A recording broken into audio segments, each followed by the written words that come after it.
In this first part, we look at the factual background of the case, focusing on the property details and the initial expropriation proceedings concerning a land acquisition in Daraga Albay. The subject property was a 16.5-hectare parcel owned by the spouses Cortez. A 6-hectare portion of coconut land was acquired under the Comprehensive Agrarian Reform Program.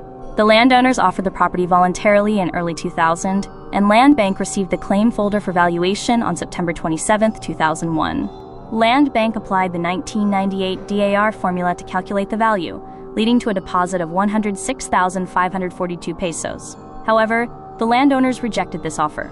The trial court later fixed the value at 397,958 pesos by unilaterally adopting a future 2009 regulation as the date of taking, which was not applicable at the time. The Court of Appeals affirmed the trial court's decision, suggesting that courts have discretion in fixing just compensation and are not strictly bound by DAR guidelines. Land Bank challenged this before the Supreme Court, arguing that courts cannot unilaterally alter established mandatory valuation dates. Part 2 of this video explores the specific Supreme Court doctrines and legal rules established by this ruling, particularly concerning valuation reckoning dates and the application of legal interest. The Supreme Court clarified that, for land takings occurring before July 2009, DAR Administrative Order No. 5 of 1998 strictly governs. Crop data must be reckoned from the 12-month period prior to Land Bank's receipt of the claim folder.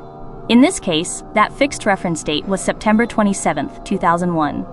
This chart illustrates the valuation discrepancy. The trial court's adoption of a 2009 reckoning date artificially inflated the values, disregarding the mandatory legal parameters that were in effect during the processing of the claim. The court emphasized the immutability of these reckoning dates. Courts cannot alter them to account for inflation or to prevent loss of purchasing power. The appropriate legal remedy for delays in payment is the application of legal interest, not the illegal substitution of a later valuation date. Regarding legal interest for delay, the court affirmed 3 rules. Interest accrues from the date of taking, January 15, 2002. It follows the NACAR rule of 12% per annum until 2013 and 6% thereafter, and it applies only to the unpaid balance. In its ruling, the Supreme Court granted the petition in part, reversing the Court of Appeals decision.